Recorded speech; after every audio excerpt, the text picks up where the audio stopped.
Kentucky lawmakers are considering a bill that would create a new alert system for missing children with disabilities. It's named in honor of Ian Sousis, a 9-year-old boy with autism who drowned in the Ohio River nearly 2 years ago. Hannah Jackson has the story. I told Ian when we got to Kentucky that him and I were going to make policy changes.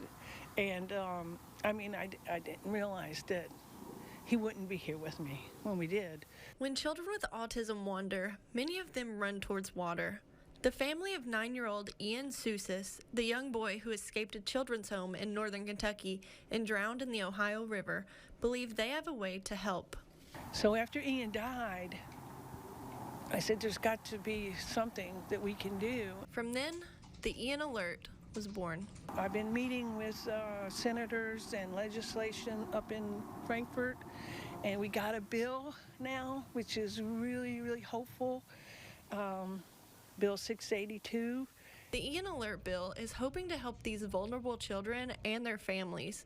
The alert would serve like an Amber Alert, spread statewide, and would notify the public through media and highway signs as soon as a child with autism spectrum disorder has been announced missing. Having an Ian Alert would really help, I think, because when you're looking for a child who's on the autism spectrum, they are going to be a little bit different than some other kids. And when you hear the term Amber Alert, typically I think that the average people think, oh, someone has kidnapped some child or the child has run away or something like that, whereas an Ian Alert immediately would tell people, this is a special situation, this is a child who is at risk of drowning or at risk of being hit by a car or at risk of being taken advantage of by someone, and we have to quickly find them to protect them.